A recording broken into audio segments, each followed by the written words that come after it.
Welcome once again to our annual 2021 Candidate Interview Forum here in the Delray Beach Community Forum. I am Shaun, one of your admins here, and I'm happy you've tuned in tonight for, a great interview with a candidate running for, either a commission spot or our mayor position. So we're happy to have you here. We hope you enjoy the following interview. But beforehand, we want to take a second to thank our partners, Robes Law Group. They've stepped up and sponsored this interview series this year to allow us to bring you a much better quality product than we were able to bring you last year, while remaining within the COVID standards and regulations to keep all of this virtually. So to talk a little bit more about the community involvement and Robes Law Group, I'm going to bring in Tom Robes. Tom, good evening. How are you, sir? I'm doing great, Shaun. Great to see you, and thank you for allowing Robes Law Group to partner with the Delray Beach Community Forum for this important event.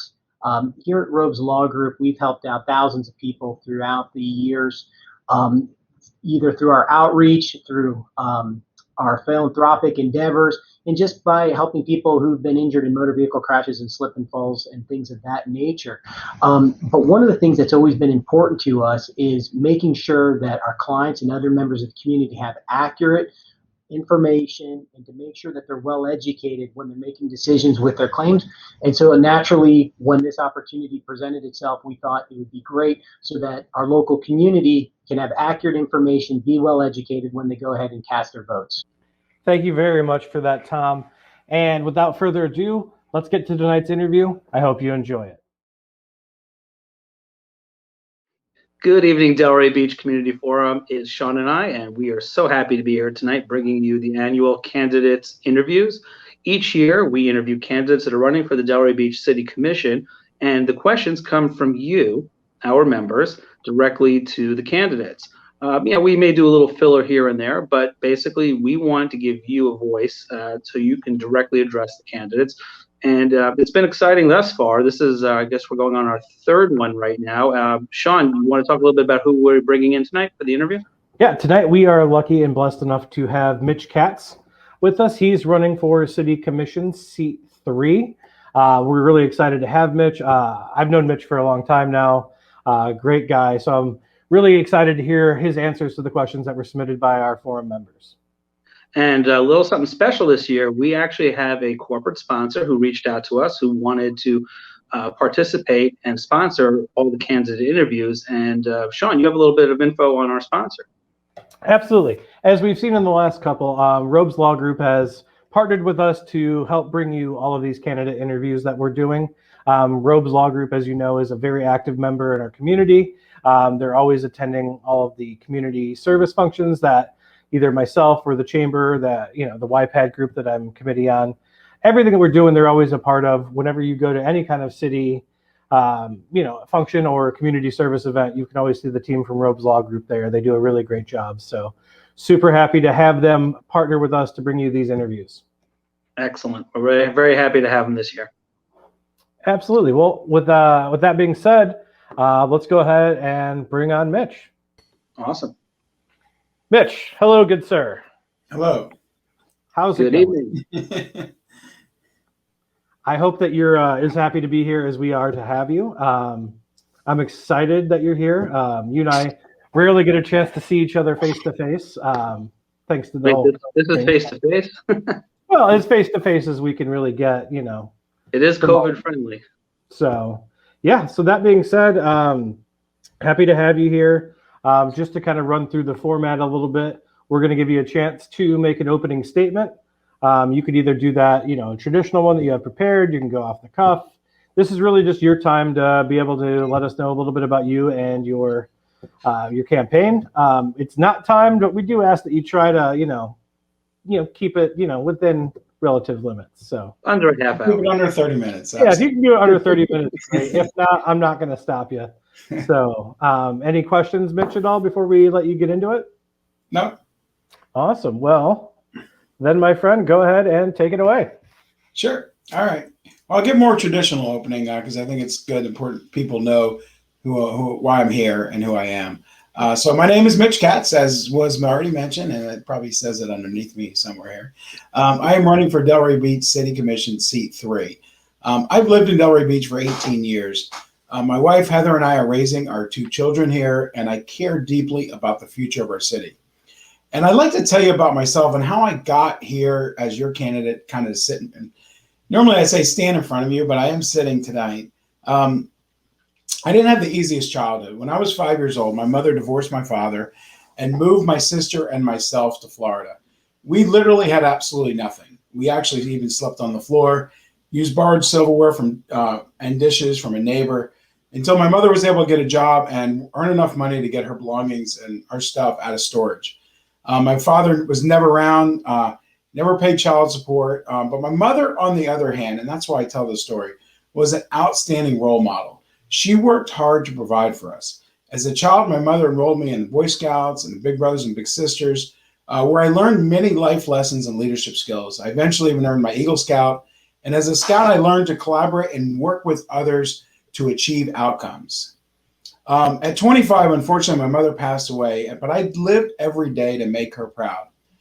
A couple of years after that, I was very fortunate to meet a wonderful woman named Heather. We actually had our first date here in Delray Beach. And now we have 2 incredible children, Hayden and Shayna, who we're raising here in Delray Beach. And my son even attends Atlantic High School. After getting married, I went back to school myself. I hadn't gone to college. I went back to school, earned my bachelor's degree, and then even a master's degree in leadership. In 2015, after serving my community on many different boards, and I was a chairman of the education board for the city of Delray Beach, and I was president of my homeowner association for almost 10 years, I ran for and won the city commission seat, the seat 3, and I served until 2018. Then for the last 3 years, I've sat back. I watched my opponent, in my opinion, serve himself, his businesses, his friends, his contributors over the interests of our residents. And I decided that Delray Beach deserved public servants who would serve the public. I'm honored to be that person for you once again. And as a former commissioner, I know exactly what the job entails. We are living in challenging times. With COVID-19 and everything going on right now, we need somebody with experience that can start from day one. And I hope to earn your vote and become that person. Awesome. Thank you, Mitch. We appreciate that. Statement. So yeah, we have 4 questions, and Shaun and I are going to alternate them. Is it Passover? Yes. Manishtana, for those that get in the audience. So the first question is actually a 2-part question, but it has to do with economic development. So economic development, while a very broad term, it's important to Delray Beach now as it ever was before. And so the 2 parts, we're going to start with part 1. Do you believe that Delray Beach should have a full-time economic development director who is dedicated to assessing Delray's current economic strengths and weaknesses? Absolutely. Actually, I was a huge fan of Jones, who was our former executive director, economic development director. We worked really well together. Matter of fact, the city manager at the time gave me the leeway to work, because right now, as a commission, we do not work directly with anybody. But because I was the only commissioner west of 95, and that was a lot of the activity that she was trying to bring economic opportunities to, she would a lot of times bounce things off of me. I went with her knocking on business doors to learn what was going on out there. So I'm a big fan of that particular position. There's a very big difference between development and economic opportunity. Fair enough. Okay, and so this is a lead-in to that, a follow-up actually, excuse me.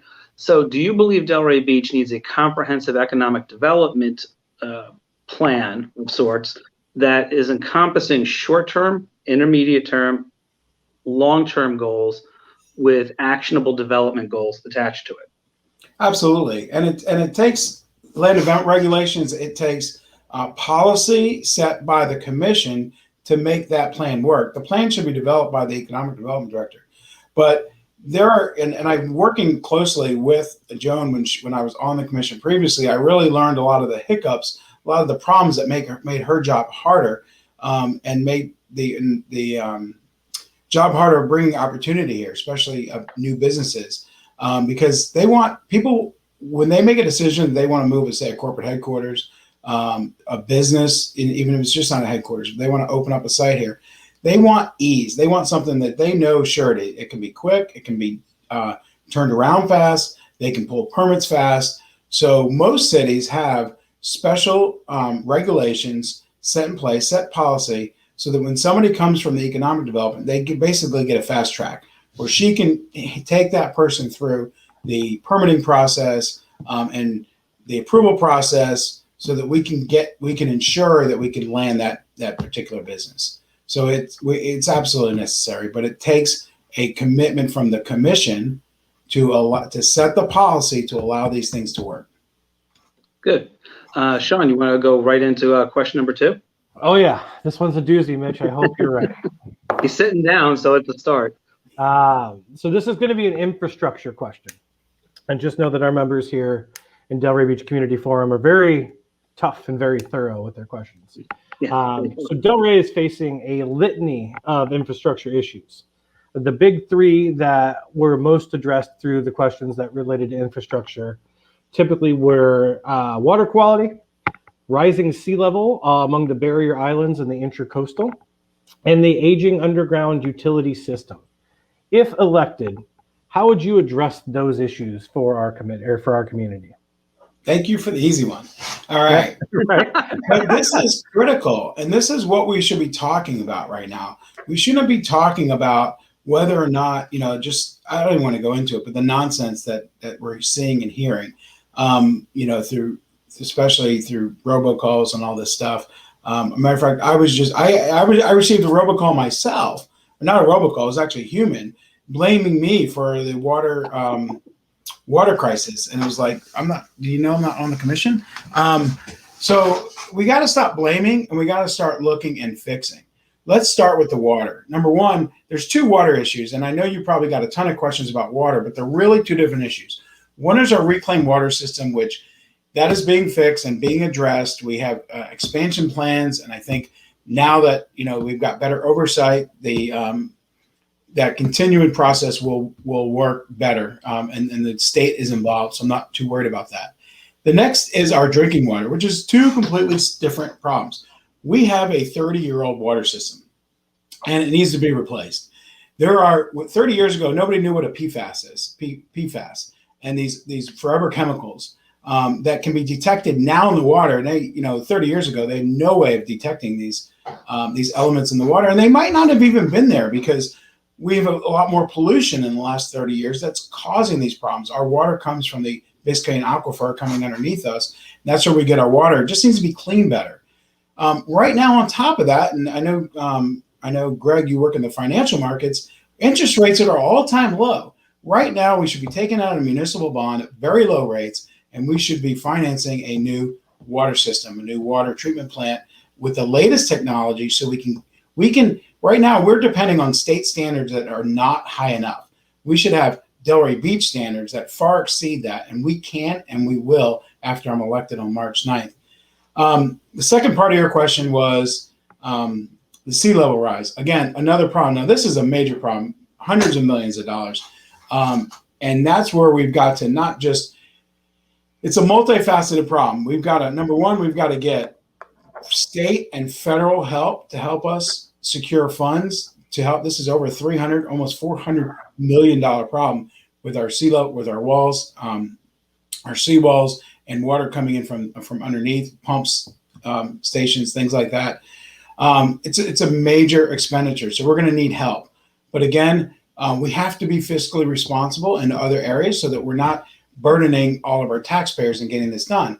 We also have a lot of private seawalls that are going to need to be fixed at the same time. So we're going to have to figure out ways in helping residents that can't afford to get it done. And then also working with our residents and doing bulk and getting them discounted rates. So if one resident were to go in and put a seawall in, they're going to pay X amount of dollars. But if they can piggyback on with the state, with the city, when work's being done right next to them, we could save that homeowner a lot of money, and a lot of this can get done.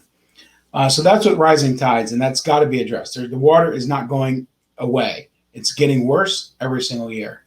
Your last is the underground pipes. Actually, recently the city, my understanding, did do inspections and study on that system, and that is something that needs to be addressed. Again, these are older pipes. And not only, here's the problem. So we keep approving development after development after development. We just approved, I think, over 1,200 or 1,500, a large number of multi-family housing. That's wastewater and drinking water that's got to go somewhere. There's in those pipes. And when you put too much of a burden on those pipes that are old, that's a problem. We need to look at our infrastructure before we just approve everything. Fort Lauderdale saw that. Fort Lauderdale just approved. They didn't worry about infrastructure, and then they had literally sewer going into their neighborhoods. We've got to take a step back, take a breath, let some of these projects that are approved get out of the ground, and start concentrating on the infrastructure. I didn't realize half of that information, so that's great. Thank you so much for that. I believe my partner in crime has the next question. Yeah, so this one's a little bit of a hot button subject in Delray Beach, and but I have no doubt you'll be able to address it in a very good manner. You mean it's hotter button in the water? I didn't think there's such a thing. Oh, wait till you hear the question, Mitch. I'll pull it out. But for full disclosure, all the candidates are getting this question. So there's empirical evidence of continued racial disparity in education and opportunity in Delray Beach. If elected, what would you do to remedy this? Absolutely. There is absolute disparity in Delray Beach. We have one of the, when it comes to our children in particular in Delray Beach, we have one of the highest poverty levels in the county, if not the state. It's very severe, and we have to do a better job. And it comes down to education. There's something that I talk about a lot, and it's a saying where a phrase that I use: poverty begets poverty, and it's a cycle. And we have to break that cycle. And there's only one way to break that cycle. It's through education. There is no other way to break that poverty cycle besides education. So we need to start with our youth from birth. That's why when I was the chair of the education board, I concentrated all of our efforts, we did as a board, all of our efforts on our after-school program and our third grade reading campaign. The third grade reading campaign, when I joined the education board, really was looking at like first graders, kindergartners, elementary school age children, and getting them up to that third grade reading. What we did was we actually started saying, no, we have to literally start at birth. How can we help these children in our community from birth through third grade to get them to that third grade reading? And I said third grade a couple of times, and not everybody knows. Third grade is the key. If our children are at third grade reading level at third grade, they have a very good chance of graduating high school, moving on to college. If they don't, that chance diminishes by, I don't have the figures and number in front of me, but it's a huge percentage. It's terrifying what that number is. And just to show you what's happened since the pandemic, why this is such an urgent need, Orchard View Elementary School recently, last year they had, I want to say it was, I don't know the exact numbers, but it was around 18 kids that were not at third grade reading in third grade. This year, that number has more than tripled. Wow. In 1 year. And obviously, it's due to the pandemic, this homeschooling, the virtual, Sure. Not getting after school programs. So we've taken 10 steps. We had made so much progress. We became a third-time All-American city because of the efforts that we put into. It was all about the third grade reading campaign. That was what the award was based solely on. And we made so many strides. And we've taken so many steps back, not because of the city's fault, because of the pandemic. So we've now got to double, triple, quadruple our efforts to help these children. And a lot of it is not just the schools. Yes, we have to work with our school board to get better schools, to get better teachers, to get better resources for these kids. But we can do a lot as a community when it comes to after school programs, before school programs, working with the parents. We have we have a large population that are not English speaking, mostly Creole. They can't read to their children at night. And that is a huge piece. How do we help teach those parents how to speak English so that they can then read to their children? That is where we break that cycle. And I think your question was a lot more to do with, you wanted to hear more about economic opportunity. There is a lot we can do too with that. And that, again, with our economic development director and bringing businesses into our Southwest Northwest corridor, that can help with that as well. I mean, it's definitely a broad-based question when you really think about it. And so I totally understand where you're coming from, Mitch.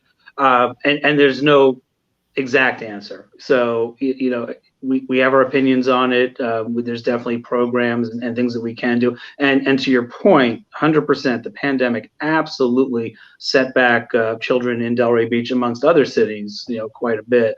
And we're hearing a lot about that. In particular here, because of the poverty, they do not have the parents that can help them at home, where other cities, those parents can help them. Absolutely. And then, of course, a lot of the after-school programs that were being run by achievement centers and Milagro centers, had to be put on hold because of the pandemic. So totally understandable. But I think you gave a good response to that. I think we have one more question, Shaun. Am I correct? Yep. And, Mitch, as much as I like you, this is the last question of the night. So it's going to be the most intense question. Sort of. Our members they're tough. They're a tough group. So the question that they want me to ask is, and before I ask it, it's one of those things where I've watched or listened to or attended most of the forums thus far, and I know a lot of the questions could be the same, but I don't think anybody, and I'm glad somebody had asked this question, I don't think anybody lets the candidates talk enough about this topic. So, Mitch Katz, I want to know what your favorite thing about Delray Beach is. Awesome. My favorite thing about Delray Beach is the people. That is easy. You gave me the easiest question. I mean, it's the people. The people that we have here. We have such an eclectic, crazy. Even the people that support me, the people who love me, the people that hate me. I love them all. Like, I really do. We have such a unique mixture of people that you probably won't find in any other town. I mean, I cannot walk down Atlantic Avenue any day, and this is before I was on the commission. I'm talking about since I've lived here for the last 18 years, where you can't walk down Atlantic Avenue and see somebody that you know, even with all the tourists and all the people visiting from other cities, and you always run into somebody that you know and you say hello to, and you have some memory with. You see a post on Facebook or especially I love now Facebook, these memories popping up, every day and showing some of this stuff that we've been able to spend time with each other. So to me, my favorite thing about Delray Beach is the people, and they, we talk about the character of Delray, which is our buildings and our structures, right? And that's a huge part. That's why people stay here. That's why we keep the people here. That's why those people got here. But those people are my favorite, which is you people. Yeah. Well, both of us, Gregg and myself, or just me? I'll take a Fifth Amendment to that. That's okay. Listen, no. Listen. At the end of the day, we all share one thing in common, and I can say this 100%, Mitch, and we have a passion and a love for this city. Absolutely. So we're getting to the part, Mitch, where we're gonna, allow you to have a little time at the end to do your closing statement. Like I said, you could do it traditional. You could go off script, whatever you feel you want to get out there to the people. There's no opponent looking you in the eye. There's no time limit restricting you. We just want you to be no time limit. All right. Glad I ate dinner already. Hang on a second. Big Bang Theory goes on in 15 minutes. So, So yeah, we wanted to give you this time just to speak to, all of the Delray Beach Community Forum members and everybody who's going to be watching this and hopefully sharing this, and just give them a chance just to know candidate Mitch. So I will hand the reins over to you. Sure. Thank you so much. Thank you for having me tonight and making this work virtually. I appreciate you taking the time to organize this. And I want to just talk about, why I'm running. I truly, as I said at the beginning, I care about this town. I am a dad with 2 children, Hayden and Shayna, who I hope one day will raise their children here and become involved in the city as I have one day, and I can have my grandchildren one day here in Delray Beach. And that's why I'm so passionate about our town and I care about it. People move to Delray Beach because of our character. That's why they choose us, and we have to fight to maintain that character while still developing and still growing. This election, a lot of people think it's about Mr. Boylston's ethics violations or self-dealing actions. I will tell you it is not. This election is a clear choice for the future character and charm of Delray Beach. When speaking of the monstrosity called Atlantic Crossing, I was just down there today. It's only the first 2 of 8 buildings that are just towering over our town. When that night was a great distinctifier between my opponent and myself, he stood there and said this was a great project for Delray and our future. We're no longer a village by the sea. We are now a mini metro. It's going to cause traffic. It's going to get worse. If you don't like it, there's other places to live. And I, that same day, posted a picture of City Place and said, what are they doing? They're taking City Place and putting it on a truck and moving it to Delray. That this was a tragedy. It should not be passed. And that's a clear distinction between the two of us, because neither of us were running for anything. We weren't serving office. We were giving our true feelings of how we feel about the future of this town. And that is a clear way to say, if you want more of that, then Mr. Boylston's your candidate. But if you want to retain the charm, retain the character while still developing, still growing, finding that balance, then I am your choice. And I want to be your commissioner on March 9th. I ask for your vote. I ask you to tell all your friends to vote so that we, the residents, can maintain and have a voice to work hard, work together to grow and maintain the character that caused us to move here and live here, and keep Delray Beach, Delray Beach. Thank you all. Thank you, Mitch. We appreciate it. Thank you very much. Do you have any follow-up there that you want to talk about, Shaun? Yeah, I like the fact that you brought up the people of Delray Beach, and that's kind of one of the things that I think differentiates Delray Beach from our neighbors to the north and south.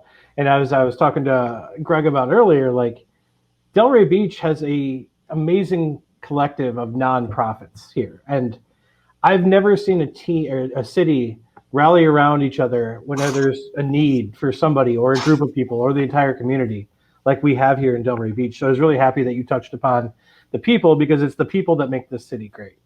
And Did you see my post this morning? I haven't looked at your post today. I apologize. So my post this morning is exactly what you said. So this summer, this was a tragedy, and hopefully I'm okay to talk about this. So this summer, it was just a travesty. All the people out of work, so many people going hungry in this town, and we had one organization, Trinity Lutheran, step up and start serving meals 7 days a week, no questions asked. Had car lines, people come through. How many? Not do you want a meal? How many do you need? 1, 2, 4, 6, whatever you need. Here you go. Literally no questions asked. After the first couple of weeks, I found out somebody I know runs the kitchen there. Asked her. I was working. I started working this Zoom. Every day, and I needed a day off, right? So I told my boss I'm taking the day off, and I was going to stay at home, and just relax. And I sent her a message. I said, "Can I come help you in the kitchen?" This was on a Friday, and I went, and she says, "You can help me anytime," because we always work the kitchen together for the Boy Scout spaghetti dinner. And I went down there, and I had a blast. I mean, it was great. I mean, it was the best therapy. You could not pay a shrink to give me the therapy I had that day. And then she said, "Well, I said, what can I come on the week? You guys serve on the weekends?" She's like, "Well, it's a different crew on the weekends, but they can use the help." So I came back Saturday, and I spent every Saturday and Sunday for the next 2 months, prepping, cleaning, serving, whatever we had to do, right, in the kitchen. And it was the greatest 2 months of my life. Those weekends, it got me through this pandemic, through the summer, was being able to do something to help this community. And it was just a small part, 7 days. And people like Wayne Pasek, Wayne was out of work because City Oyster was closed. He was there 5 days a week, and he was literally running 2 cars, like running back and forth, like handing these things out. And just, I could name like 30 people that got involved that weren't necessarily members of the church. And I'm definitely Katz. I'm not a member of the Lutheran Church, right? But that just showed up and started helping. And that is Delray. That is Delray. And it was, it was remarkable. And it happened like that overnight. It happened. And that's what happens in this town, just like you said. Yeah. And, I don't know if it's maybe because we were both in the Boy Scouts that we kind of got that servitude attitude. I actually stopped at Life Scout. I was frustrated that I didn't get tapped out to join the Order of the Arrow like my best friend did. So I walked away, but I still had that instilled in me. And I still, to this day, whenever I get a chance to get out in the community and help, and like Gregg and I put together our nonprofit, we had our Support Delray initiative. even beforehand with our Slack by the Sea for the Howe Foundation that we've done. This city is just amazing when it comes to helping each other and helping those around each other. I mean, it's just really been great. So definitely hats off to you for the true helping out big with the mistake, not putting you into the Order of the Arrow because you live that. The Order of the Arrow stands for unselfish service to others. And that to me, that's what I was brought up on. That's how you serve your life. And that's. Yep. I'm right there with you. So definitely a big thank you to you for being one of those community members who've stepped up during this difficult time. Gregg, anything else you have for Mitch? No, I just want to thank Mitch for coming out tonight and spending some time talking to the members of Delray Beach Community Forum. It's such a great platform to get out there and get your message to, directly to the people. The debate formats, we all know what happens in debate formats. This is a little bit more relaxed, a little bit more, genuine, and we appreciate your time tonight. Yeah. Thank you. Awesome, Mitch. Well, thank you, sir. We look forward to, to the election day and seeing what happens. But as far as Delray Beach Community Forum goes, you're already a winner in our book. So, thank you. All right, thanks, Mitch. Good night. Well, Gregg, I think that went pretty well. Yeah, that one, very well. So, just again, a big shout out to Robes Law Group for sponsoring us tonight, and we'll see you guys at the next interview. Thank you again, Mitch Katz, and thanks, Shaun, for helping with the technical setup for tonight and everything. It's been exceptional. Thank you, all of our members of Delray Beach Community Forum, for your continued support. Not just during the elections, but during the whole year through everything that we're doing to make this a better forum for you. So thank you all.